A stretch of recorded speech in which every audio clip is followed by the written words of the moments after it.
O sono medieval, um modelo de descanso natural. Você já se perguntou por que o sono moderno parece tão interrompido? Temos os melhores colchões, os quartos mais silenciosos e uma infinidade de conselhos. Ainda assim, as pessoas acordam exaustas. O povo medieval, por outro lado, tinha um padrão de sono que funcionava tão bem que poderia ser o melhor da história. O segredo? Vamos descobrir.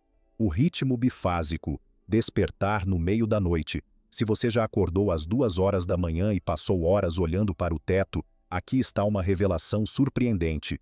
O povo medieval teria considerado seu padrão de sono completamente normal.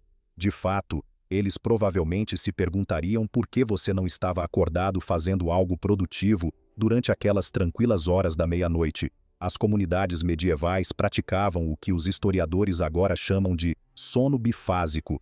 Eles dormiam em 2 fases distintas. Quando a escuridão caía, eles se acomodavam para o seu primeiro sono, que durava aproximadamente 4 horas. Em seguida, eles se levantavam por cerca de 2 horas, antes de retornar ao seu segundo sono até o amanhecer. Durante essas horas da meia-noite, os lares medievais ganhavam vida de forma sutil.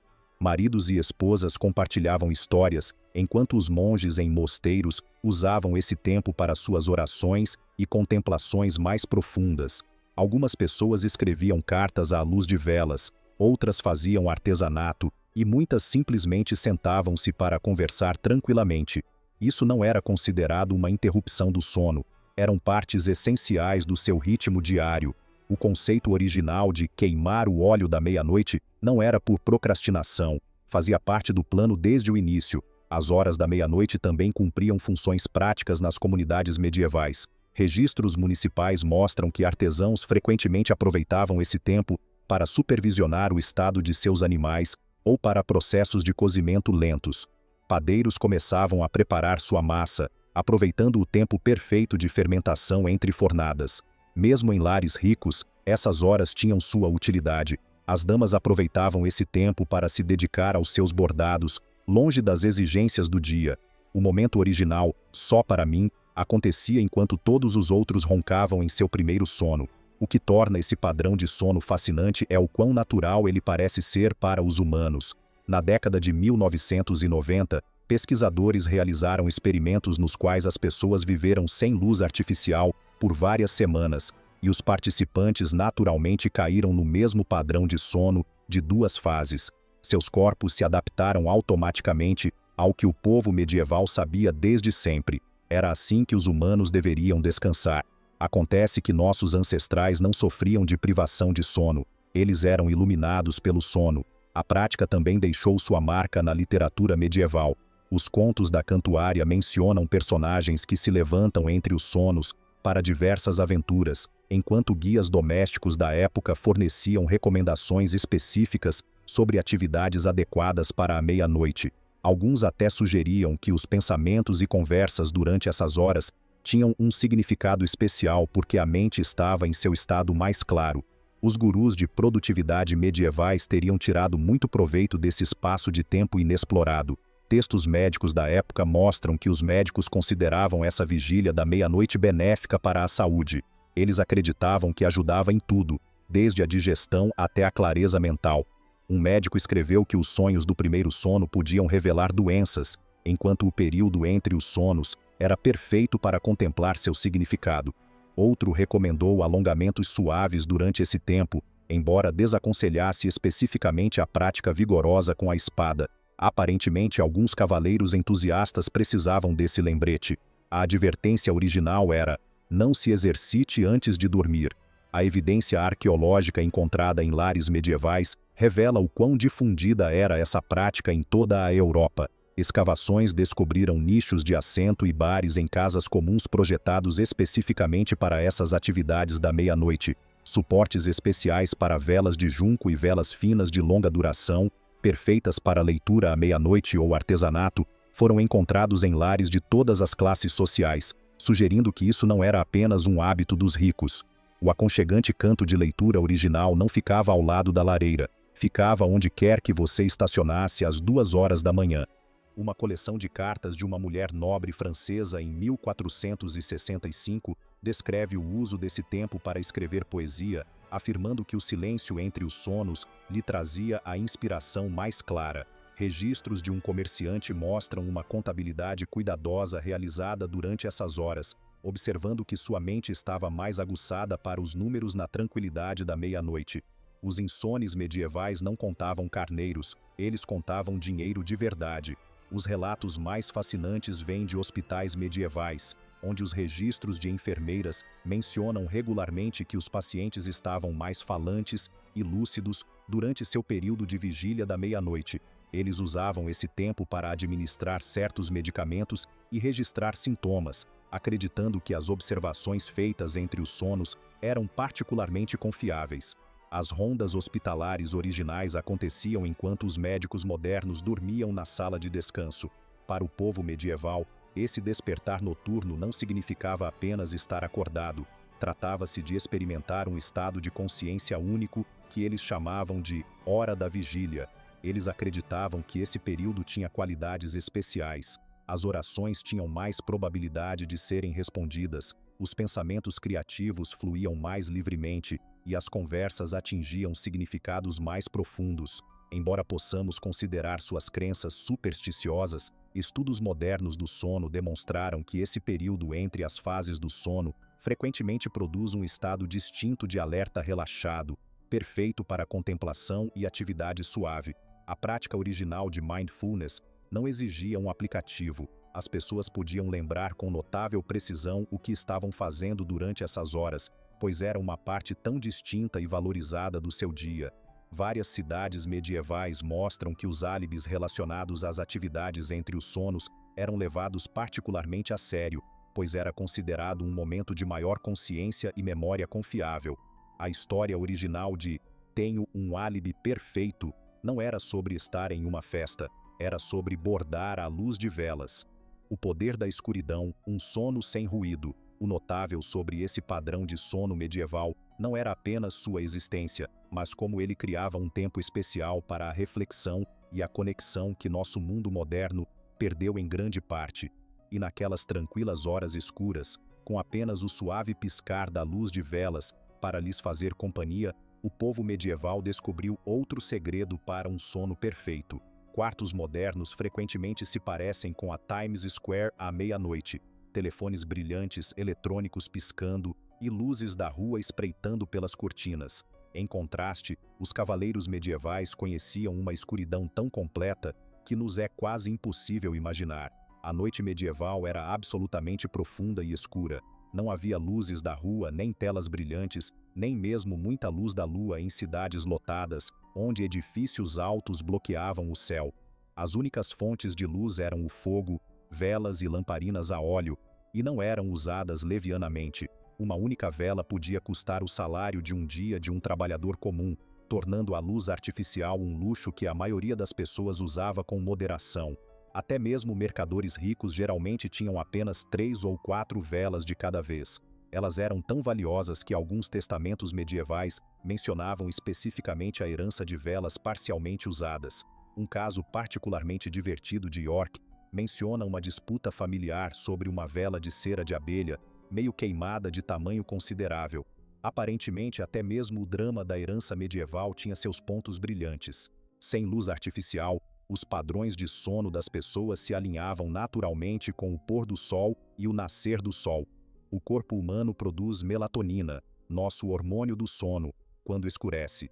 O povo medieval recebia uma dose pura e não diluída dessa medicina do sono, natural todas as noites. Seus corpos não eram confundidos pela luz azul das telas, que pode suprimir a produção de melatonina em até 85%, de acordo com estudos recentes. Textos médicos medievais mostram que os médicos entendiam a conexão entre a escuridão e o bom sono, mesmo que não soubessem nada sobre a melatonina. Eles aconselhavam pacientes com problemas de sono a garantir que seus quartos fossem o mais escuros possível.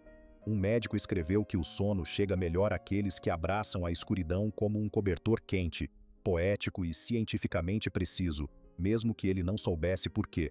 A escuridão moldou a sociedade medieval de maneiras interessantes. As cidades tinham toques de recolher estritos, não apenas por segurança, mas porque atividades que exigiam precisão visual simplesmente não podiam ser realizadas após o anoitecer.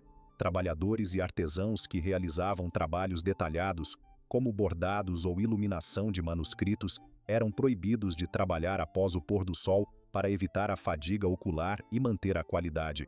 A escuridão também afetava o comércio.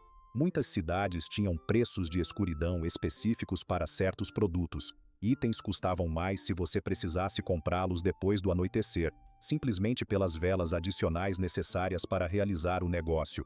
Alguns mercadores se especializavam no comércio noturno, cobrando preços inflacionados por suprimentos de emergência após o anoitecer. Mas talvez o aspecto mais interessante da escuridão medieval foi como as pessoas se adaptaram a ela. Elas desenvolveram todo um mundo sensorial que nós, humanos modernos, perdemos em grande parte. As pessoas podiam identificar outras por seus passos, distinguir entre diferentes animais na escuridão total e navegar por espaços familiares usando apenas o tato e o som. No século XV, os vigilantes noturnos descreviam que podiam determinar a hora da noite pelos sons de diferentes insetos e pássaros.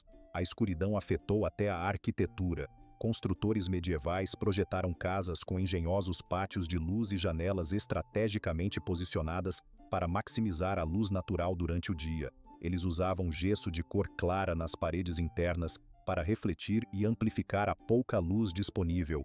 Algumas casas abastadas tinham nichos especiais chamados taças de luz, reentrâncias curvas que ajudavam a refletir e amplificar a luz de uma única vela.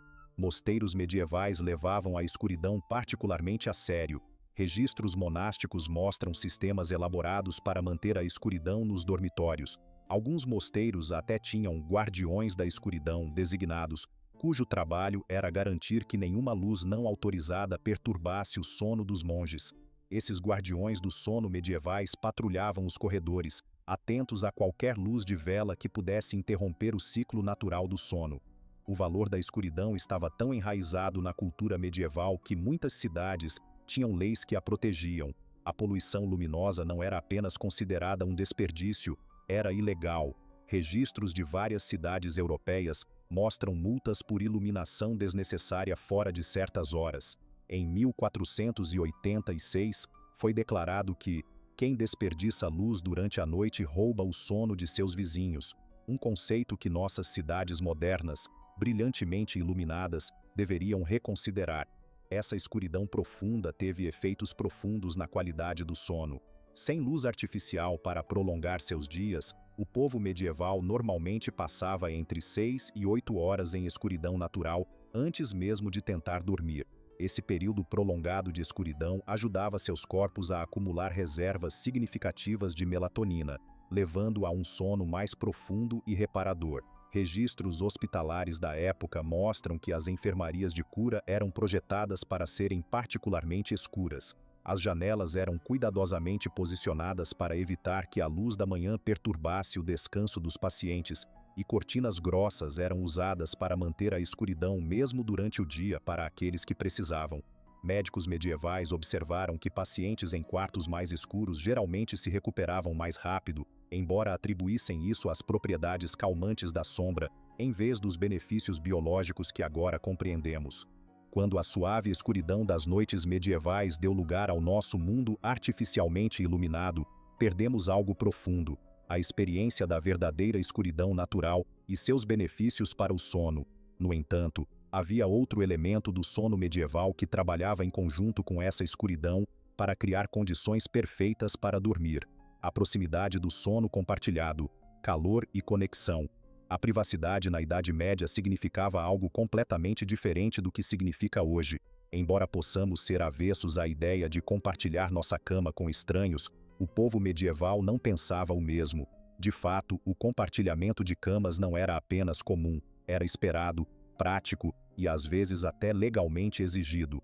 Houve um estalajadeiro em York que foi multado por dar camas separadas a viajantes quando sua estalagem não estava cheia. A decisão do magistrado declarou que era contra o costume e um desperdício de boa lenha aquecer vários quartos quando os hóspedes podem compartilhar o calor.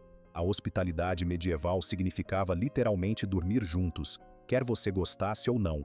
Falemos sobre abraços obrigatórios. Um mercador reclamou de ser emparelhado com um roncador tão vigoroso que ele podia acordar os mortos. Embora a resposta do estalajadeiro tenha sido simplesmente cobrar-lhe um extra por ter a cama para si. A primeira taxa de cancelamento de ruído da história. Os benefícios práticos do compartilhamento de camas iam além de simplesmente manter o calor. As casas medievais não eram aquecidas como as modernas. A maioria dos quartos não tinha nenhuma fonte de calor. O aquecimento principal vinha do calor corporal compartilhado, e as pessoas desenvolveram sistemas sofisticados para maximizá-lo. Guias domésticos da época descrevem a disposição ideal dos dorminhocos, com os menores, que geravam mais calor corporal, posicionados no meio. Crianças eram essencialmente bolsas de água quente medievais. Os mosteiros tinham arranjos de sono particularmente bem documentados. Seus registros de dormitórios mostram que os monges dormiam de 2 a 3 por cama, com regras estritas sobre manter a distância e a dignidade adequadas. As regras de um mosteiro incluíam uma multa por vagabundagem noturna excessiva, presumivelmente para monges que não conseguiam ficar parados enquanto dormiam. Irmão Thomas, por favor, controle seus membros ou você enfrentará consequências espirituais. A prática também afetou o design de móveis. As camas medievais eram maiores que as modernas e construídas para acomodar várias pessoas. Uma cama de mercador padrão do século XV media tipicamente 2,4 metros de largura, o suficiente para 4 adultos dormirem confortavelmente. As camas também eram mais curtas porque as pessoas frequentemente dormiam parcialmente sentadas, acreditando que deitar-se completamente encorajava pesadelos ruins.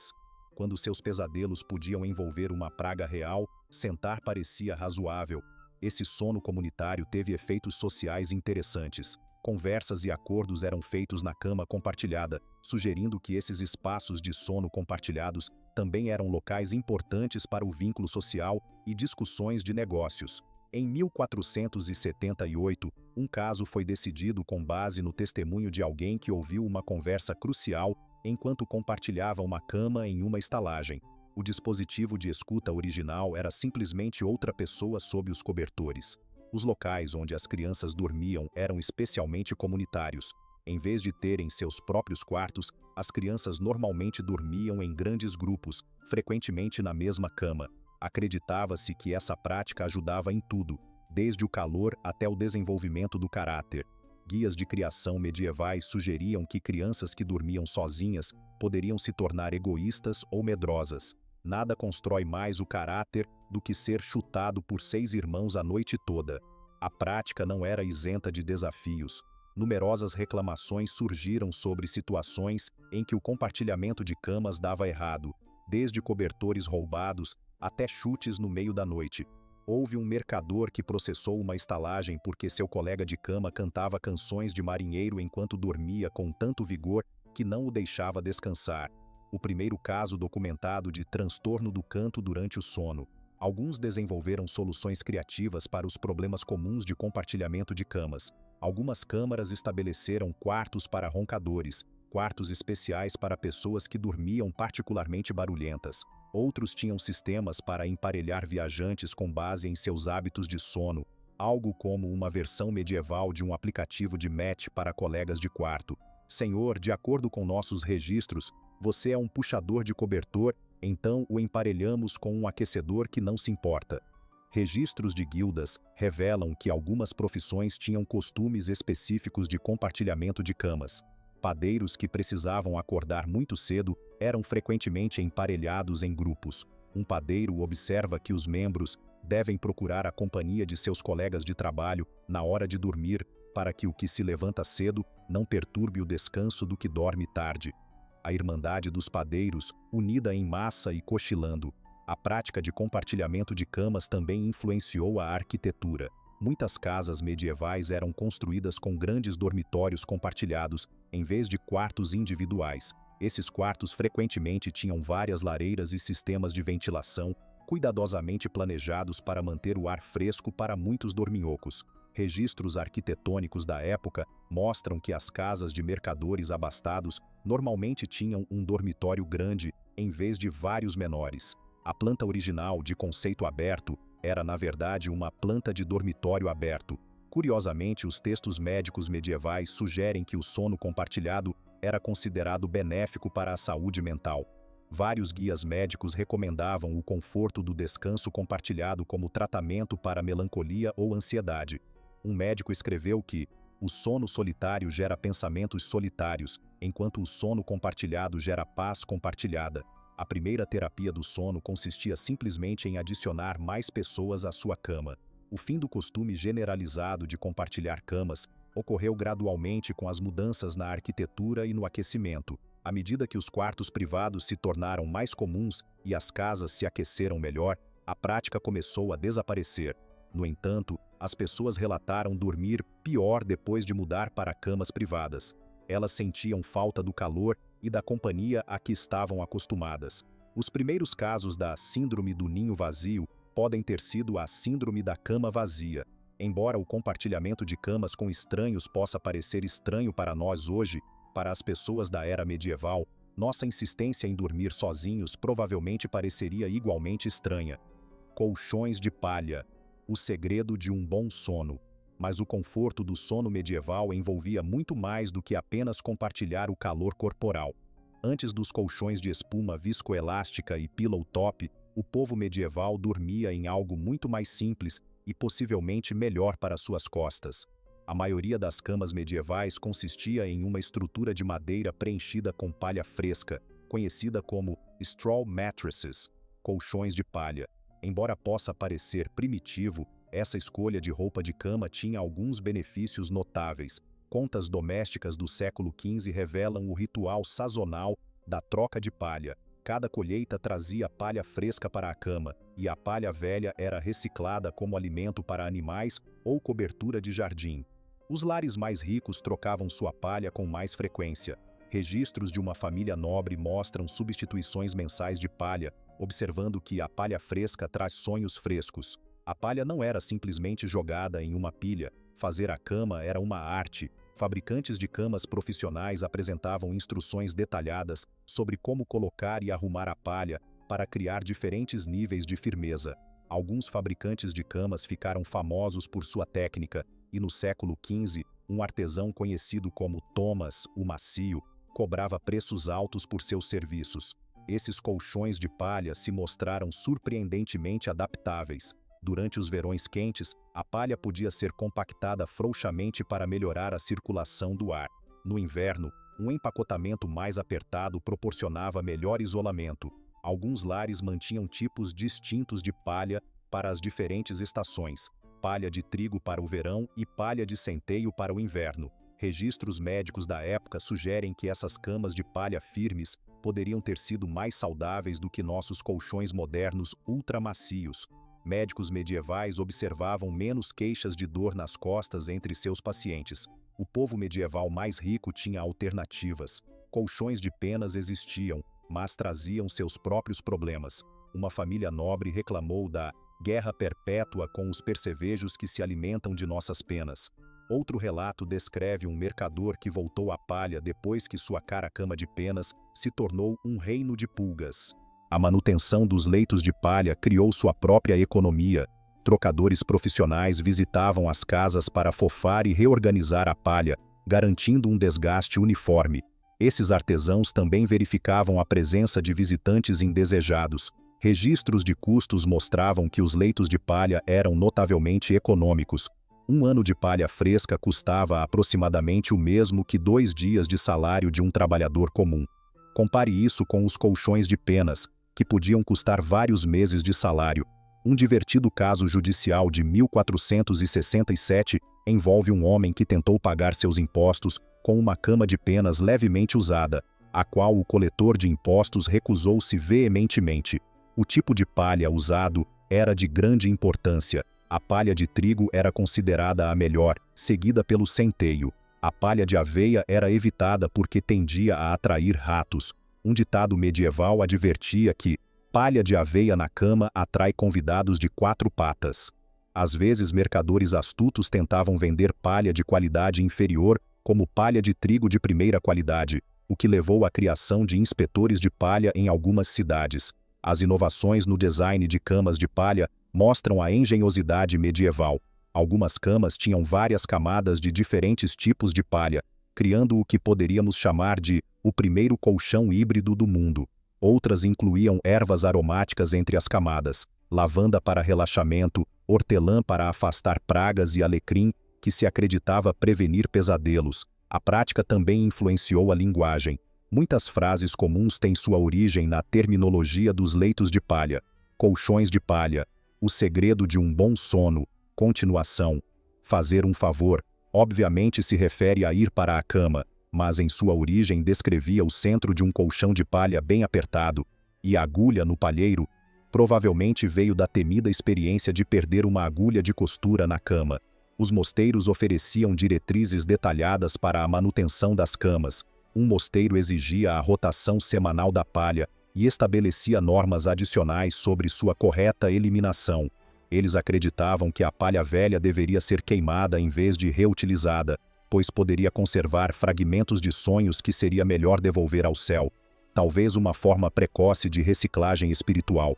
Os hospitais medievais tinham suas próprias especificações para as camas de palha terapêuticas.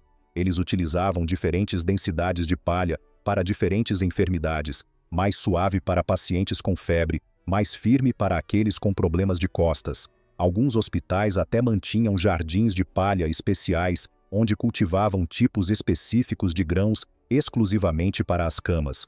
Um caso controverso envolveu um fabricante de camas acusado de misturar junco de rio com sua palha para aumentar seus lucros. O juízo o ordenou a dormir em sua própria criação por 1 mês como punição, uma sentença que provavelmente o deixou com um sentimento de irritação em relação às suas práticas comerciais. A simples praticidade da roupa de cama de palha complementava perfeitamente os hábitos de sono medievais. A natureza respirável da palha significava que os que dormiam se mantinham frescos no verão e, quando combinada com o calor corporal compartilhado, aquecidos no inverno. Mesmo o sutil rangido da palha ao se mover era considerado benéfico. Um texto médico sugere que proporcionava uma suave canção de ninar para quem tinha problemas para dormir. Embora com o tempo os nobres optassem pelas camas de penas como símbolo de status, muitos continuaram a manter uma cama de palha para o verão ou para momentos em que suas costas os incomodavam. Essa abordagem simples da roupa de cama combinava perfeitamente com sua forma gentil de começar cada dia. O despertar natural, sincronizando-se com a natureza. Muito antes dos estridentes bips dos despertadores, o povo medieval dominava a arte de acordar naturalmente. Seu segredo é que eles não lutavam contra os ritmos naturais de seus corpos. Eles trabalhavam com eles. Em vez de se forçarem a acordar em horários arbitrários, eles deixavam que o sol, os sons e seus próprios relógios internos os guiassem. Um intrincado sistema de campainhas matinais servia como o cronometrista da comunidade. Ao contrário dos alarmes modernos que o acordam com um susto, essas campainhas seguiam padrões previsíveis que os corpos das pessoas aprenderam a antecipar. A primeira campainha tocava ao amanhecer, fosse 4 horas da manhã no verão ou 7 horas da manhã no inverno. Mas o povo medieval não confiava apenas nas campainhas. Eles tinham uma impressionante variedade de métodos naturais para acordar. A criação de galos não era uma atividade exclusiva dos fazendeiros. Registros municipais mostram que os lares urbanos frequentemente tinham galos especificamente como despertadores vivos. Um comerciante processou seu vizinho porque seu galo era excessivamente entusiasta e cantava 1 hora antes dos outros. O corpo medieval parecia se adaptar bem a esse sistema natural de vigília. Um guia médico observa que aqueles que acordam com o sol saem com a mente mais clara do que aqueles que acordados por meios artificiais. Eles podem não ter entendido os ciclos do sono, mas esbarraram em uma verdade fundamental sobre os padrões naturais de vigília. Os registros dos mosteiros fornecem informações fascinantes sobre as práticas naturais de vigília. Os monges desenvolveram um sistema chamado despertar gradual, no qual começavam a se mover aproximadamente 1 hora antes de precisarem se levantar. O primeiro monge que acordava começava com atividades suaves, passos suaves, orações silenciosas, que gradualmente despertavam os outros. A regra de um mosteiro elogiava especificamente aquele que se levanta com gentileza e desperta seus irmãos com bondade. A prática do despertar natural também influenciou a arquitetura. Construtores medievais posicionavam as camas para captar o sol da manhã.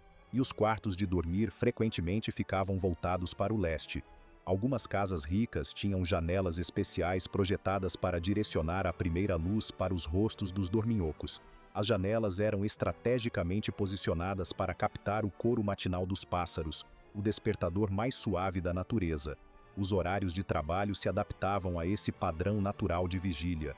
Em vez de horários de início rígidos, os dias de trabalho medievais começavam quando os trabalhadores chegavam naturalmente, geralmente 1 hora após o amanhecer.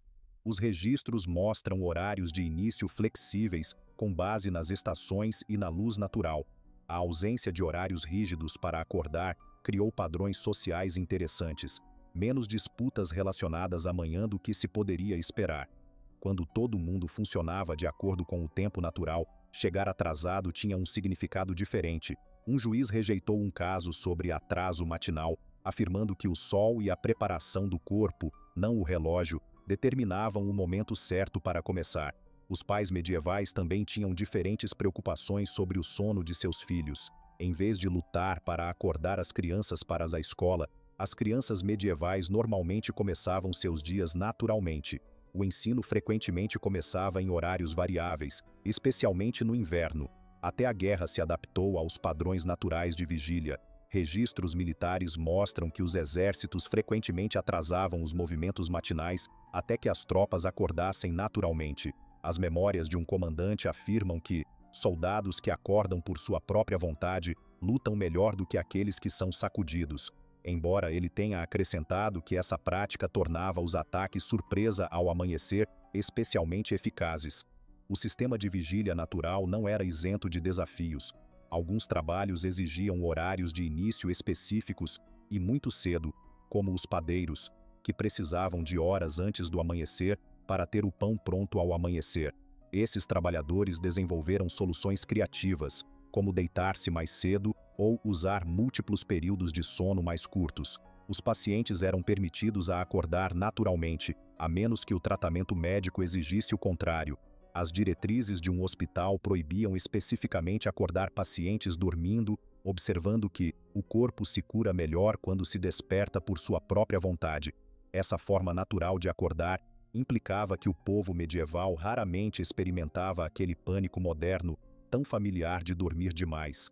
Sem o conceito de atraso, o sono era mais tranquilo. Um ditado medieval expressa bem: o sol nunca falha em despertar aqueles que confiam nele. Remédios herbais, a farmácia da natureza. A suave transição do sono para a vigília não era o único aspecto natural do sono medieval. Essas pessoas tinham outros truques na manga, truques que vinham diretamente de seus jardins. Em vez de pílulas para dormir, as pessoas recorriam a remédios herbais, cuidadosamente elaborados e apoiados por gerações de experiência prática. Não eram plantas colocadas ao acaso. Os curandeiros medievais haviam desenvolvido combinações sofisticadas de ervas para diferentes tipos de problemas de sono. No século XV, foram descobertos jardins do sono, detalhados onde os monges cultivavam combinações específicas de ervas. Um jardim em particular em Yorkshire continha 15 variedades diferentes de plantas que estimulam o sono. O mosteiro mostra como eles forneciam essas ervas para a comunidade local, com uma nota engraçada sobre um mercador que afirmava que sua camomila era melhor do que qualquer sermão para fazê-lo dormir. A Conforto da Noite oferece detalhes intrincados sobre os remédios para dormir. Seu autor, um monge, documentou centenas de combinações de ervas com instruções de colheita e resultados para os pacientes. Ele estava particularmente orgulhoso de sua mistura de sonhos pacíficos, que combinava lavanda, camomila e uma erva misteriosa que ele chamava de respiração das estrelas. Provavelmente é algo como um bombardamento moderno. A lavanda encabeçava a lista de ajudas populares para dormir, mas não apenas como um aroma agradável. Os curandeiros medievais a utilizavam em combinações específicas. Lavanda misturada com pétalas de rosa para insônia relacionada à ansiedade, ou com camomila para aqueles com pensamentos acelerados durante a noite. O caderno de um boticário contém uma queixa sobre clientes que tentavam regatear os preços da lavanda, observando que gastarão uma fortuna em cerveja, mas economizarão centavos em um sono tranquilo.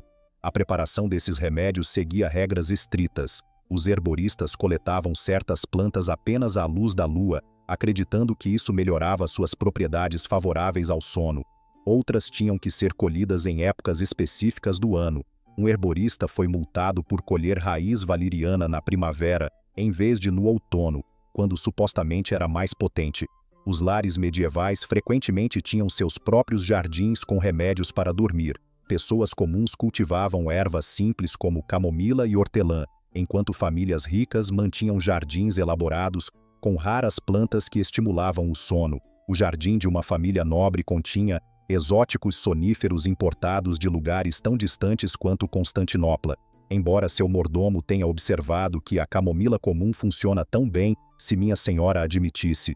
Saquinhos de travesseiro eram especialmente populares. As pessoas enchiam pequenas bolsas de tecido com ervas secas e as colocavam dentro de suas fronhas. Diferentes combinações serviam a diferentes propósitos: lúpulo e lavanda para um sono profundo, alecrim e hortelã para quem precisava acordar cedo.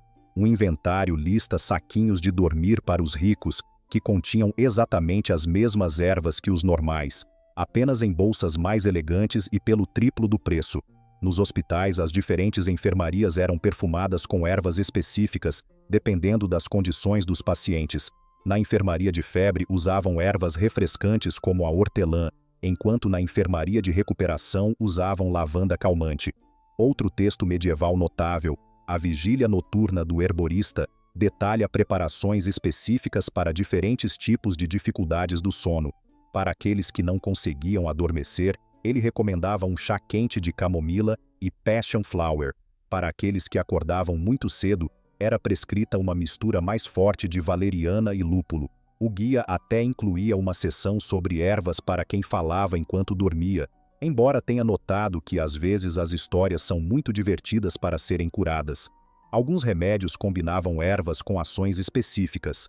Em 1478, recomendava-se escovar suavemente as têmporas com óleo infundido com alecrim, enquanto se recitavam orações tranquilizadoras. Outra sugestão era lavar os pés com água de lavanda antes de deitar, embora um médico observe que o benefício poderia vir mais da lavagem dos pés do que da lavanda.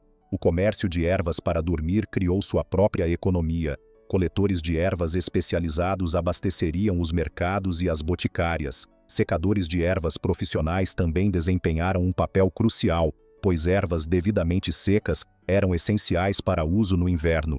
Essas tradições herbais se mostraram notavelmente eficazes para a maioria dos problemas de sono. Há uma nota de um guia médico que diz: o sono chega facilmente àqueles que confiam nos remédios da natureza, em vez de lutar contra a noite.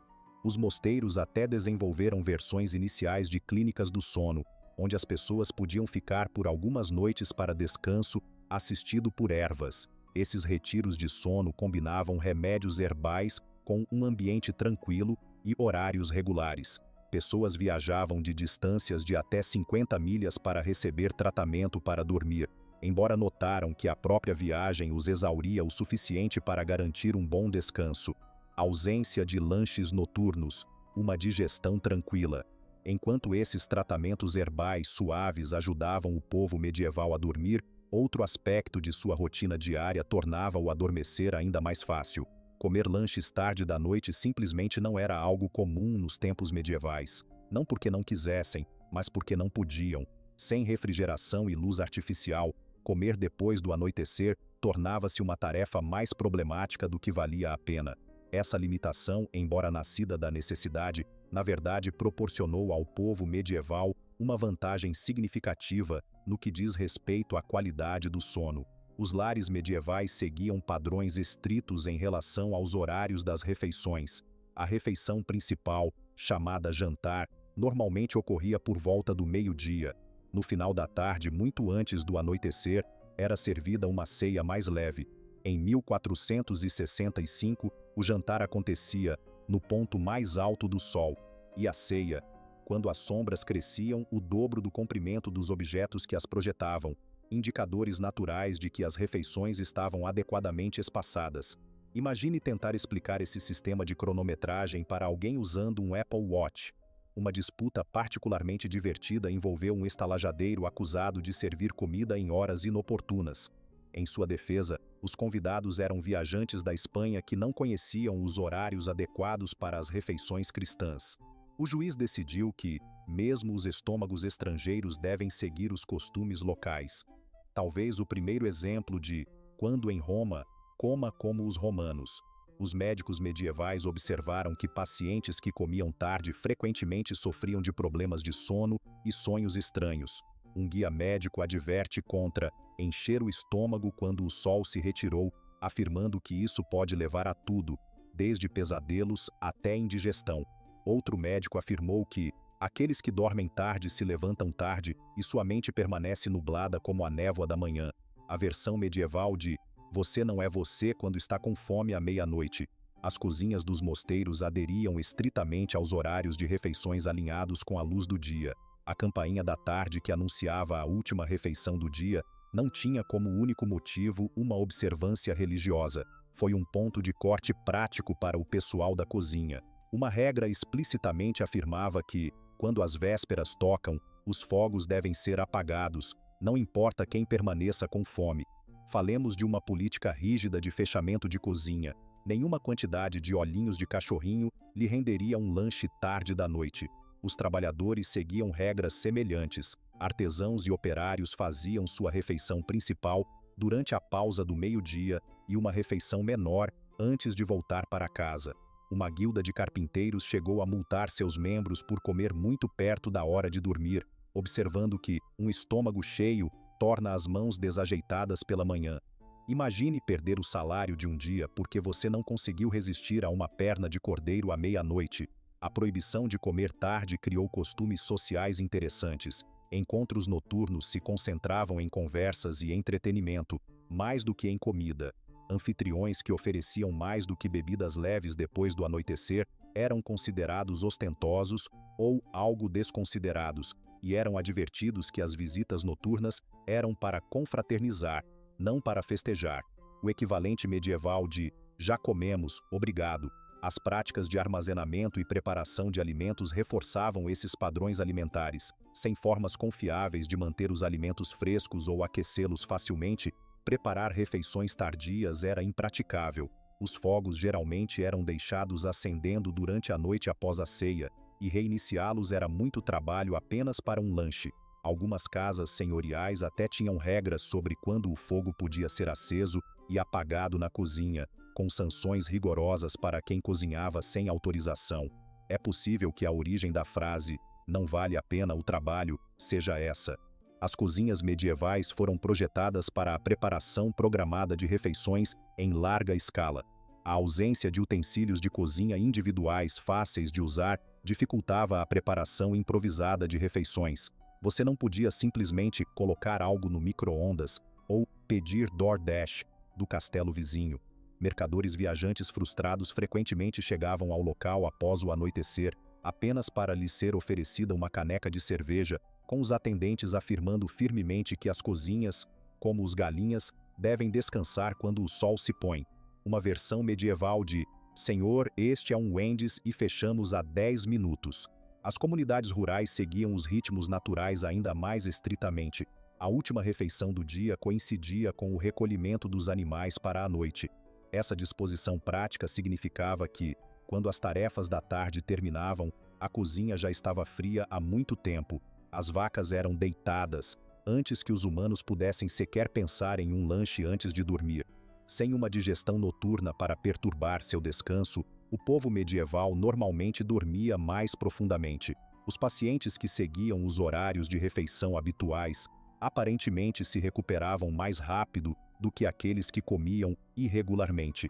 Talvez a ideia original de uma maçã por dia, na posição solar adequada, mantenha o médico longe.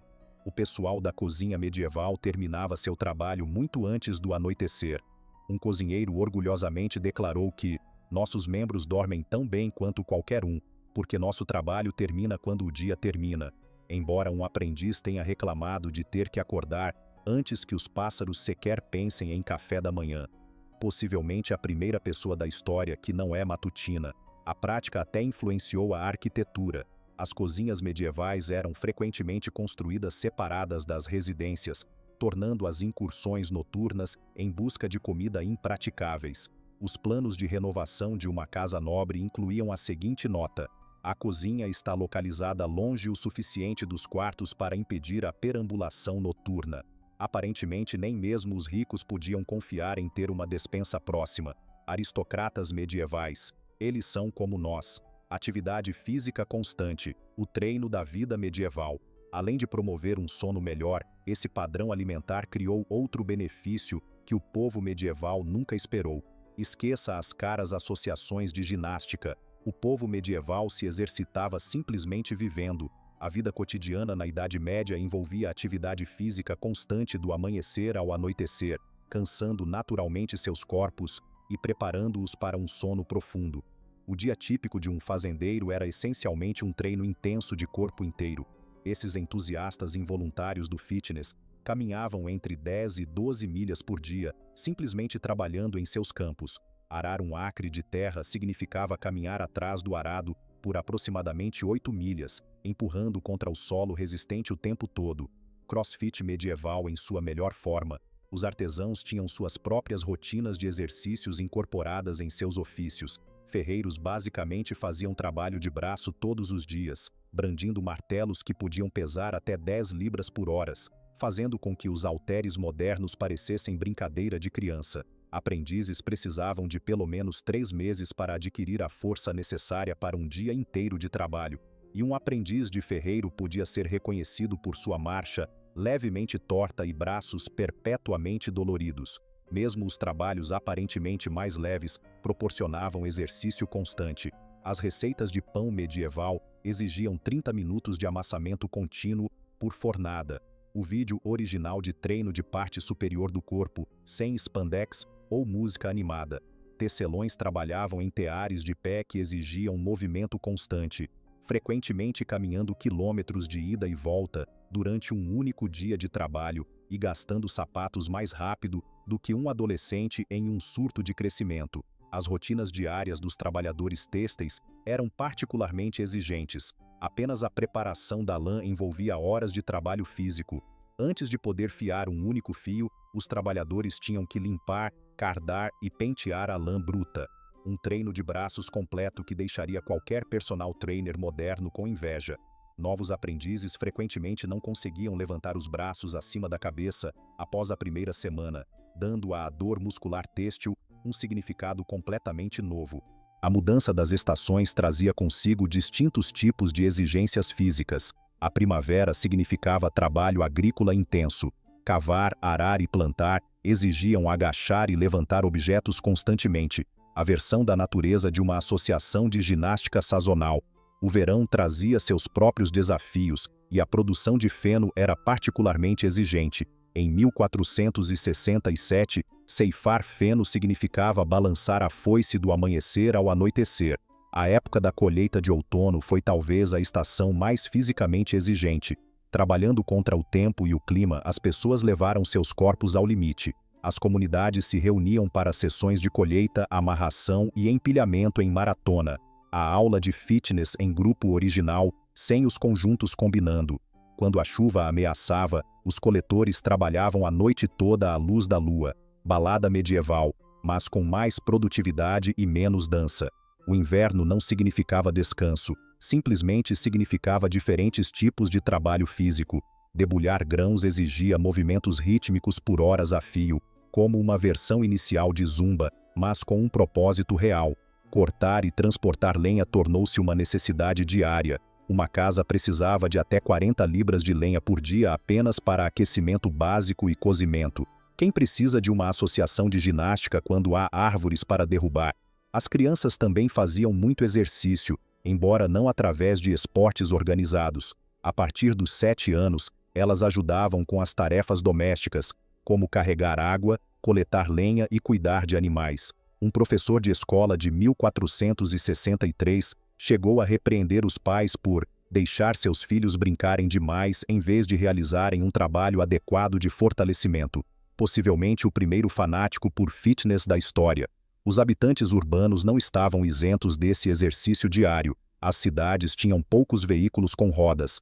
A maioria das mercadorias era transportada à mão ou nas costas por ruas estreitas. Aprendizes faziam regularmente 12 viagens diárias para cima e para baixo, em edifícios de 4 andares, transportando cargas pesadas. A máquina de escada original, com treinamento de peso adicional incluído. Apenas o transporte de água proporcionava um exercício significativo. Sem água encanada interna, uma casa média precisava de cerca de 40 galões de água por dia. Os médicos da cidade observaram que os portadores de água desenvolviam um desenvolvimento muscular notavelmente unilateral.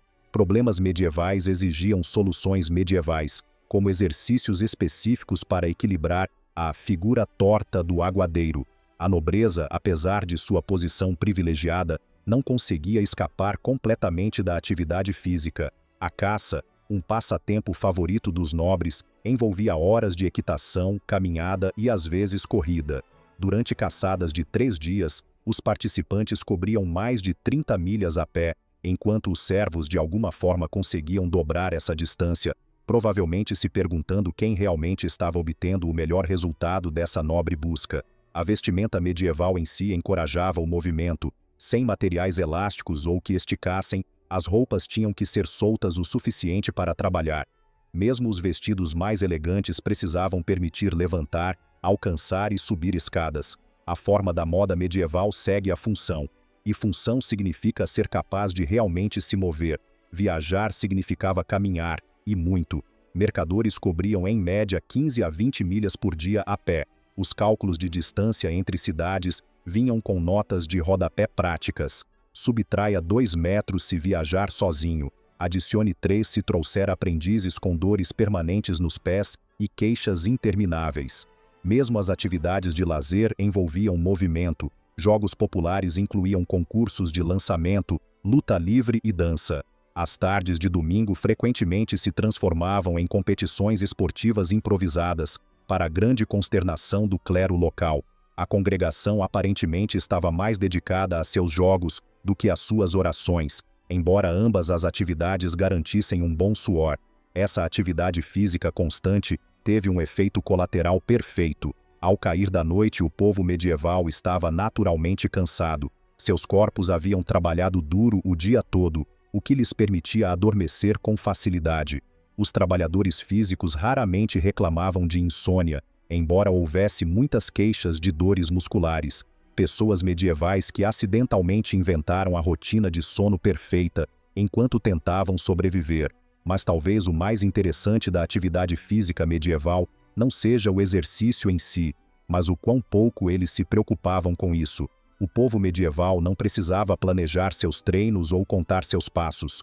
O movimento estava tão profundamente entrelaçado na vida cotidiana que nunca lhe dedicaram uma segunda consideração.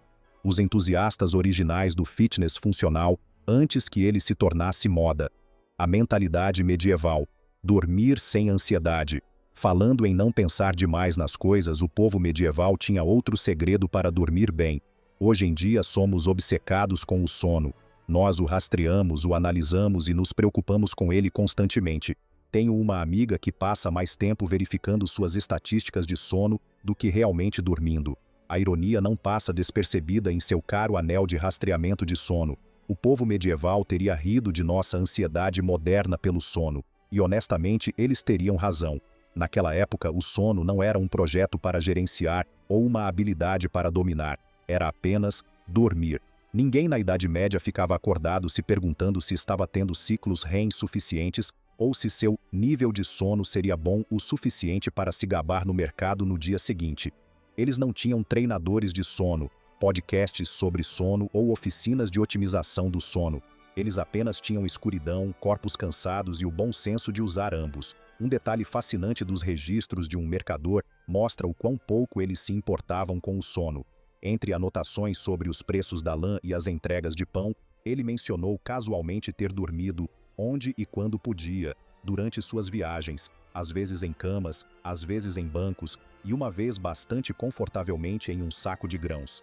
Nenhuma menção à contagem de fios ou grau de firmeza dos travesseiros. De fato, ele descreve como os diferentes tipos de sacos de grãos ofereciam diferentes níveis de conforto, sendo o trigo preferível à cevada. Os melhores conselhos de viagem para a Idade Média.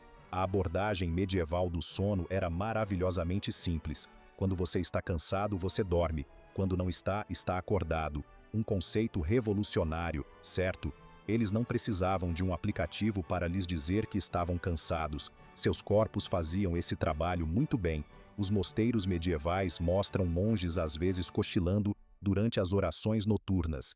E em vez de lutar contra isso, eles simplesmente tiravam uma soneca rápida. A solução do abade era mover os monges sonolentos para mais perto da frente, onde podiam ser despertados suavemente quando necessário. Um mosteiro até menciona um monge particularmente inteligente que desenvolveu um sistema de sutis cutucões de cotovelo para manter seus irmãos acordados durante serviços importantes. Essa atitude relaxada em relação ao sono, na verdade, os ajudava a dormir melhor. Pesquisas modernas sobre o sono mostram que a ansiedade relacionada ao sono é uma das principais causas dos problemas de sono. Quanto mais você se preocupa em não dormir, mais difícil será adormecer. Um problema que o povo medieval simplesmente não tinha. Eles estavam muito ocupados vivendo para se preocupar em dormir. Tomemos a história de um taverneiro medieval que mantinha um registro das queixas comuns. Embora houvesse muitas reclamações sobre camas duras, galos barulhentos e viajantes roncando, não houve uma única menção à insônia. Nenhuma pessoa exigindo um travesseiro especial ou reclamando da qualidade de seu sono. A maior reclamação relacionada ao sono era que as pessoas dormiam demais e perdiam o café da manhã. Os registros da recepção mostram mais preocupação com hóspedes dormindo demais do que dormindo de menos. Imagine que essa seja a nossa maior preocupação com o sono hoje. Os textos médicos medievais revelam outro detalhe surpreendente. Eles raramente tratavam problemas de sono. Embora existissem remédios para tudo, desde dores de dente até baço errante, os problemas de sono mal eram mencionados. Quando falavam de problemas de sono, a receita usual era simples: trabalhe mais duro durante o dia. Nada de aplicativos de meditação, nem máquinas de ruído branco, apenas o bom e velho esgotamento físico. As anotações de um médico medieval simplesmente dizem: aqueles que não conseguem dormir, que empilhem feno até que seus braços se sintam pesados. Direto e eficaz, embora não exatamente um tratamento de spa. Algo realmente interessante é que o povo medieval tinha nomes para diferentes tipos de descanso. Eles não apenas dormiam, dormitavam, tiravam sonecas e cochilavam. Cada tipo de descanso cumpria sua própria finalidade. Eles entendiam algo que nós havíamos esquecido. Nem todo descanso precisa ser um sono profundo. Às vezes, um momento de tranquilidade junto ao fogo era tão revigorante quanto uma soneca. Esses diferentes níveis de descanso eram tão normais que os escritos medievais frequentemente mencionavam pessoas que faziam pausas em pé enquanto trabalhavam ou cochilavam sob o fogo durante as noites de inverno. Talvez o mais surpreendente sobre o sono medieval era o quão pouco notável lhes parecia. Não era um hobby, uma medida de saúde ou um símbolo de status. Ninguém se gabava de sua higiene do sono superior, nem escrevia livros sobre o protocolo de sono perfeito. Dormir era simplesmente outra parte da vida, como respirar ou piscar. A única vez que os padrões de sono são mencionados na maioria dos registros é quando eles interferem no trabalho ou na oração. E ainda assim, as soluções eram práticas, mais do que complicadas. Essa abordagem pode parecer simplista demais para nossa sensibilidade moderna. Certamente deve haver algo mais. Mas esse é exatamente o ponto. Ao não transformar o sono em um projeto científico complicado, o povo medieval evitou muitos dos problemas de sono que nos afetam hoje em dia. Eles não criaram problemas pensando demais nas soluções. Seu gênio acidental consistiu em tratar o sono como algo natural e normal, em vez de algo que deve ser alcançado ou conquistado. Essa sabedoria medieval sobre não se obcecar com o sono está sendo redescoberta agora pelos especialistas modernos em sono. Eles estão descobrindo que uma das melhores formas de melhorar o sono é parar de se esforçar tanto para melhorá-lo. O povo medieval sabia disso desde sempre. Simplesmente não precisavam escrever um best-seller sobre isso. De fato, a única ocasião em que o povo medieval parece ter se preocupado com o sono era quando alguém dormia demais, considerado um sinal de preguiça ou doença. E talvez essa tenha sido sua maior revelação, que o sono sem preocupações não se tratava apenas de como ou onde você dormia, mas de ter uma mente tão tranquila quanto aquelas tranquilas noites medievais.